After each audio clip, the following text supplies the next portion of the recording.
124e catéchèse. La maîtrise de soi et la continence renforcent la dignité de l'acte conjugal. Conformément à ce que j'ai annoncé, nous allons entreprendre aujourd'hui l'analyse de la vertu de continence.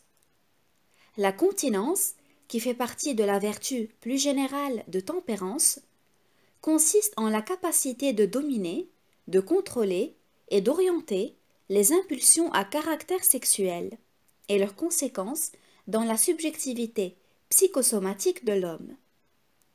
En tant que disposition constante de la volonté, cette capacité mérite d'être considérée comme vertu. Les précédentes analyses nous ont appris que la convoitise de la chair et le désir sexuel qu'elle suscite s'expriment par une pulsion spécifique dans la sphère de la réactivité somatique et en outre par une excitation psycho-émotive de l'impulsion sensuelle. Pour parvenir ainsi à maîtriser cette pulsion, cette excitation, le sujet personnel doit s'engager dans une progressive éducation au contrôle personnel de la volonté, des sentiments, des émotions, qui doit se développer à partir des gestes les plus simples, à travers lesquels il est facile de traduire en acte la décision intérieure. Cela suppose évidemment la claire perception des valeurs exprimées dans la norme, et en conséquence la maturation de solides convictions qui, si la disposition de la volonté les accompagne, peuvent donner naissance à la vertu qui y correspond. Voilà ce qu'est précisément la vertu de continence ou maîtrise de soi, qui se révèle comme condition fondamentale, soit pour maintenir dans la vérité le langage réciproque du corps, soit pour que les époux se trouvent soumis les uns aux autres dans la crainte du Christ, selon les paroles bibliques de l'Épître aux Éphésiens, chapitre 5, verset 21. Cette soumission réciproque signifie la sollicitude commune pour la vérité du langage du corps.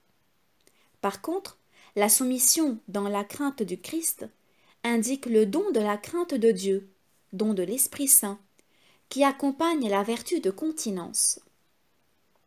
Cela est très important pour une compréhension adéquate de la vertu de continence, et en particulier de la continence périodique dont il est question dans l'encyclique Humanae Vitae.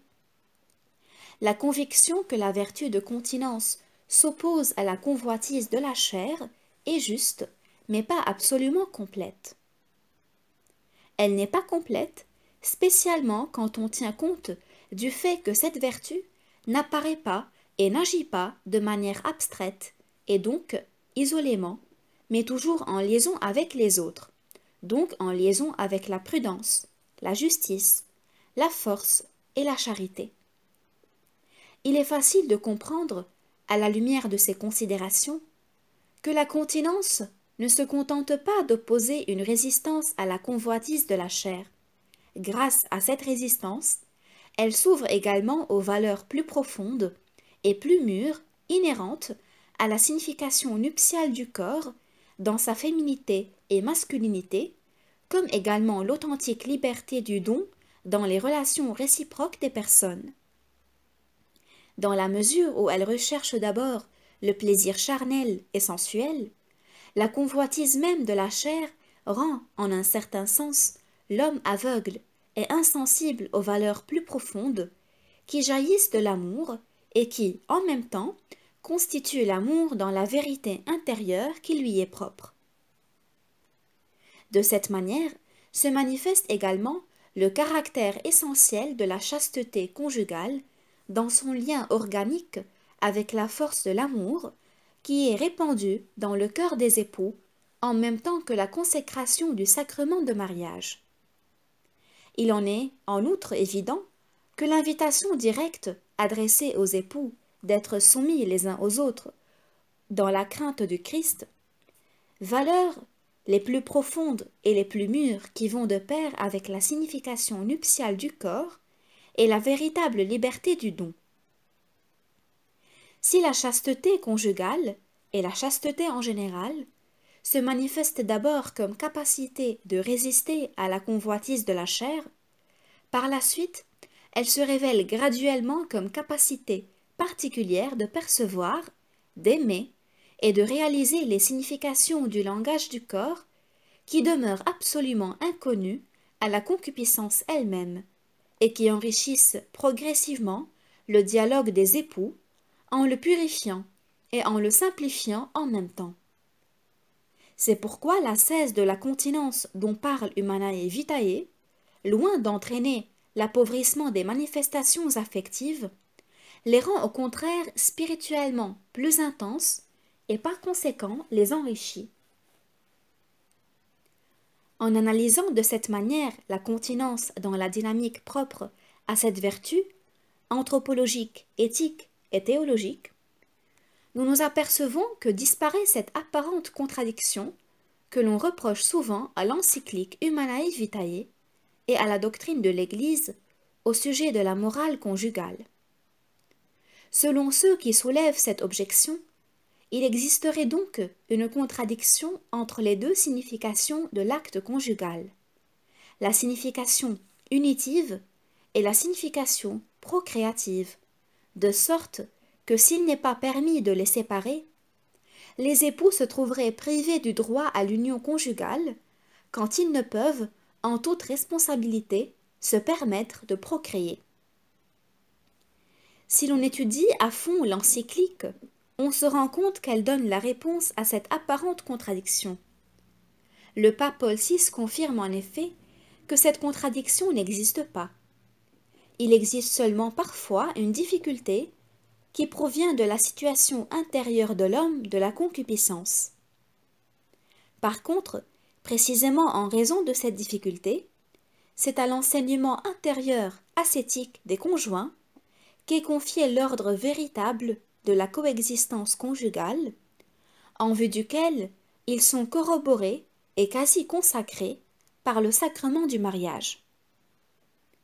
Cet ordre de la coexistence conjugale signifie en outre l'harmonie subjective entre la paternité responsable et la communion personnelle, harmonie créée par la chasteté conjugale.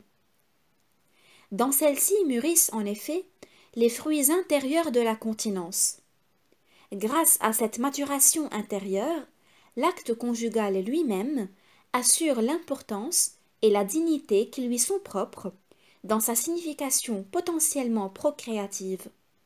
En même temps, prennent une adéquate signification toutes les manifestations affectives qui servent à exprimer la communion personnelle des époux, proportionnellement à la richesse subjective de la féminité et masculinité. Conformément à l'expérience et à la tradition, l'encyclique relève que l'acte conjugal est également une manifestation d'affection. C'est une manifestation d'affection particulière parce qu'en même temps, elle a une signification potentiellement procréative. Par conséquent, elle est destinée à exprimer l'union personnelle, mais pas seulement celle-ci. En même temps, en effet, l'encyclique note l'existence, même si c'est de manière indirecte, de multiples manifestations d'affection, efficaces exclusivement pour exprimer l'union personnelle des conjoints.